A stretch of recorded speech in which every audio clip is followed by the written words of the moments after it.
معاویہ رضی اللہ عنہ کی مذمت میں بیان کردہ من گھڑت روایات اور ان کی حقیقت۔ ایک، جب معاویہ رضی اللہ عنہ کو میرے منبر پر دیکھو تو قتل کر دینا۔ تاریخ طبری کے حوالے سے نبی صلی اللہ علیہ وآلہ وسلم کی طرف منسوب کرتے ہوئے بعض دشمنان دین و صحابہ یہ جھوٹ پھیلاتے ہیں کہ رسول اللہ صلی اللہ علیہ وآلہ وسلم نے فرمایا نعوذ باللہ جب معاویہ کو میرے منبر پر دیکھو تو قتل کر دو۔ بہت ساری کتب تاریخ اور جرح کی کتابوں کا حوالہ دے کر شیعہ اس روایت کو نقل کرتے ہیں، حالانکہ وہاں پر رد بھی لکھا ہوا ہوتا ہے کہ اس روایت کا متن اس طرح سے ہے۔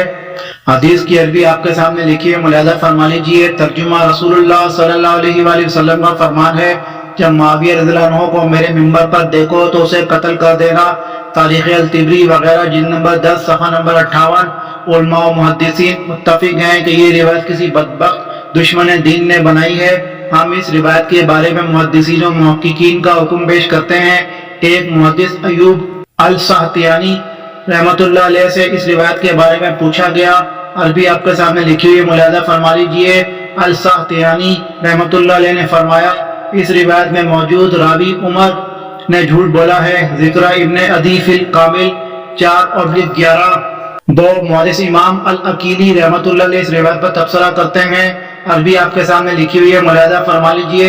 المتون الفاظ کا کوئی بھی حصہ ثابت سند سے رسول اللہ صلی اللہ علیہ وآلہ وسلم سے صحیح نہیں ملتا۔ الضعف الکبیر 1/259۔ تین، امام اہل سنت ابن کیسرانی رحمۃ اللہ علیہ اس کی اسناد پر بحث فرماتے ہیں۔ ایک سند کے بارے میں لکھتے ہیں جس میں حکم بن ظاہر ہے، والحکم ھذا یذا الحدیث، یہ راوی حکم حدیثیں گڑتا ہے۔ دوسری سند پر بحث کرتے ہوئے فرماتے ہیں جس میں عباد بن یعقوب الروائنی ہے، کہتے ہیں کہ عباد نے اس روایت کو حکم سے چوری کیا ہے۔ آگے فرماتے ہیں، عربی آپ کے سامنے لکھی ہوئی، ملاحظہ فرما لیجیے۔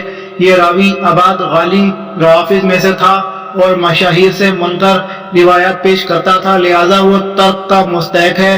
اس روایت پر بحث کرتے آگے فرماتے ہیں یہ حدیث راجح ہے، یعنی تمام اسناد کا مدار حکم پر ہے۔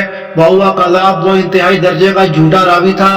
اسی طرح آگے لکھتے ہیں کہ علامہ ابو القاسم الاسماعیلی رحمۃ اللہ علیہ پر جب یہ حدیث پڑھی گئی تو آپ نے فرمایا، عربی آپ کے سامنے لکھی ہوئی ہے، ملاحظہ فرما لیجیے۔ اللہ کی پناہ کہ پوری امت اہل بیت حسنین کریمین اور تمام صحابہ رضی اللہ عنہم سب نے نبی صلی اللہ علیہ وآلہ وسلم کے حکم کی نافرمانی کر دی، یعنی معاویہ رضی اللہ عنہ کو منبر رسول کا وارث بنا دیا۔ فرماتے ہیں بے شک یہ حدیث من گھڑت اور پھینکے جانے کے لائق ہے۔ تذکرۃ الحفاظ صفحہ نمبر 35/34۔ چار، علامہ ابن الجوزی رحمۃ اللہ علیہ فرماتے ہیں، عربی آپ کے سامنے لکھی ہوئی ہے، ملاحظہ فرما لیجیے۔ یہ حدیث رسول اللہ صلی اللہ علیہ وآلہ وسلم سے صحیح ثابت نہیں ہے اور انہوں نے اس روایت کو موضوعات یعنی من گھڑت اور جھوٹی روایات میں شمار کیا ہے۔ الموضوعات لابن الجوزی جلد نمبر 2 صفحہ نمبر 26۔ پانچ، علامہ ابن عساکر رحمۃ اللہ علیہ فرماتے ہیں، عربی آپ کے سامنے لکھی ہوئی ہے، ملاحظہ فرما لیجیے۔ اس روایت کی تمام اسناد میں کلام ہے۔ تاریخ دمشق 59/157۔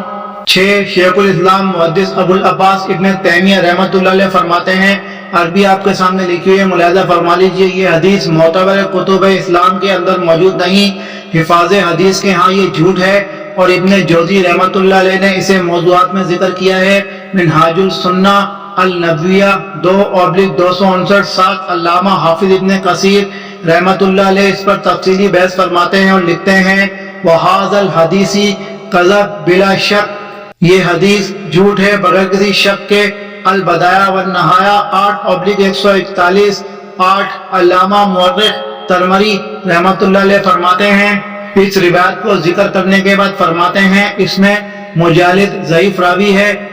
جلد نمبر 4 صفحہ نمبر 313۔ تاریخ الاسلام للتدمری 9۔ محدث ابن حبان رحمۃ اللہ علیہ نے کہا کہ اس کی سند میں حکم بن ظاہر نام کا راوی ہے جو صحابہ کرام رضی اللہ عنہم کو گالیاں دینے والا ہے اور سقا راویوں سے گڑی ہوئی چیزیں بیان کرتا ہے۔ المجروحین 1/304۔ 10، امام المحدثین بخاری رحمۃ اللہ علیہ اس حدیث کے ترک کو مجروح ثابت کرنے کے بعد لکھتے ہیں، عربی آپ کے سامنے لکھی ہوئی ہے، ملاحظہ فرما لیجیے۔ بے شک ان احادیث کی کوئی اصل نہیں ہے، اس طرح کی کوئی خبر رسول اللہ صلی اللہ علیہ وآلہ وسلم کے کسی ایک صحابی کے بارے میں ثابت شدہ نہیں ہے۔ التاریخ الاوسط 1/136 11 شیخ ناصر الدین البانی رحمۃ اللہ علیہ اس پر تفصیلی کلام کرتے ہیں اور اسے موضوع قرار دیتے ہیں۔ سلسلۃ الاحادیث الضعیفہ الموضوعہ 3930۔ ان کے علاوہ بے شمار اہل علم نے اس روایت کو جھوٹا اور من گھڑت قرار دیا ہے، اس لیے کسی مسلمان کے لائق نہیں کہ اس جھوٹی بات کو نبی صلی اللہ علیہ وآلہ وسلم کی طرف منسوب کرے اور صحابہ کے خلاف تان کرے۔ ایک روایت میں فقتلوا اسے قتل کر دینا کی جگہ فرجموا اسے رجم کرنا یہ الفاظ بھی ملتے ہیں، لیکن یہ بھی جھوٹ ہے۔ دیکھیں موضوعات ابن الجوزی جلد نمبر 2 صفحہ نمبر 25۔ نوٹ: اس روایت کے جھوٹے ہونے پر سب سے بڑی دلیل یہ ہے کہ معاویہ رضی اللہ عنہ کو منبر رسول صلی اللہ علیہ وآلہ وسلم پر دیکھ کر تمام صحابہ اور اہل بیت رضی اللہ عنہم خاموش کیوں رہے، یعنی پوری امت نے حکم رسول صلی اللہ علیہ وآلہ وسلم کی مخالفت کر دی، معاذ اللہ،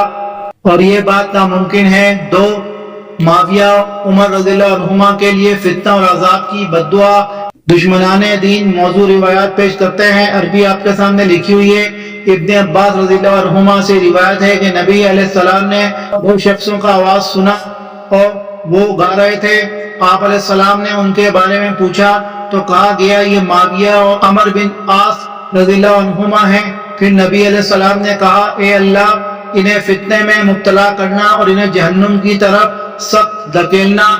ذکر الہیثمی فی مجمع الزوائد 8/121 وروا الطبرانی واخرجہ احمد وغیرہ۔ امام ہیثمی رحمۃ اللہ علیہ اس روایت کو ذکر کرنے کے بعد لکھتے ہیں روا الطبرانی وفی عیسیٰ بن سوادۃ نخعی قذاب۔ اس روایت کو امام طبرانی رحمۃ اللہ علیہ روایت کرتے ہیں اور اس میں عیسیٰ بن سوادہ نخعی راوی ہے، وہ سخت ترین جھوٹا ہے۔ ابن جوزی الموضوعات میں اس روایت کو ذکر کرتے ہیں اور فرماتے ہیں ھذا حدیثی لا یصح، یہ حدیث صحیح نہیں ہے۔ آگے فرماتے ہیں اس روایت کی ایک سند کے اندر یزید بن ابی زیاد ہے، وہ آخری عمر میں تلقین قبول کرتا تھا۔ اس کے بارے میں علی بن مدینی فرماتے ہیں اس کی حدیث سے حجت نہیں پکڑی جا سکتی۔ ابن مبارک رحمۃ اللہ علیہ فرماتے ہیں اس کو پھینکو، یعنی روایت رد کر دو۔ ابن عدی رحمہ اللہ فرماتے ہیں اس کی تمام روایات کو مطابق میں بھی نہیں لایا جا سکتا۔ الموضوعات ابن الجوزی جلد نمبر 2 صفحہ نمبر 28۔ ابن حبان رحمۃ اللہ علیہ فرماتے ہیں، عربی آپ کے سامنے لکھی ہوئی ہے، ملاحظہ فرما لیجیے، اس روایت کے اندر موجود راوی یزید جب بوڑھا ہو گیا، حدیث میں لقبہ دینے والے کی تلقین قبول کرتا تھا تو اس کی روایت کے اندر منکر روایات آ گئیں۔ دیگر کی تلقین کو قبول کرنے کی وجہ سے کتاب المجروحین جلد نمبر 3 صفحہ نمبر 100 امام ابن عدی رحمۃ اللہ علیہ الزوفہ میں اس روایت کو ذکر کرتے ہیں۔ شعیب بن ابراہیم کوفی راوی کے ترجمہ میں اور اس راوی پر ضعف کا حکم لگاتے ہیں۔ الزوفہ جلد نمبر 5 صفحہ نمبر 6 امام زیبی رحمۃ اللہ علیہ فرماتے ہیں ھذا حدیث منکر، یہ حدیث منکر ہے۔ السیر جلد نمبر 6 صفحہ نمبر 278 امام البانی رحمۃ اللہ علیہ فرماتے ہیں کہ یہ روایت منکر ہے۔ الضعیفہ 6557۔ الحمدللہ یہ پورا امیر معاویہ تعالیٰ عنہ کی شان میں جتنا بھی میں نے آپ کے سامنے پڑھ کر پروگرامات کی صورت میں کس بکس پیش کیا، یہ الحمدللہ اللہ تعالیٰ نے مجھے تھوڑی بہت توفیق دی ہے صحابہ کرام کے دفاع کے لیے۔ اللہ تعالیٰ یہ میری چھوٹی سی کاوش کو اپنی بارگاہ میں قبول و منظور فرمائے اور جتنے بھی گستاخ صحابہ ہیں ان کو منہ توڑ جواب ملتا رہے، آمین یا رب العالمین۔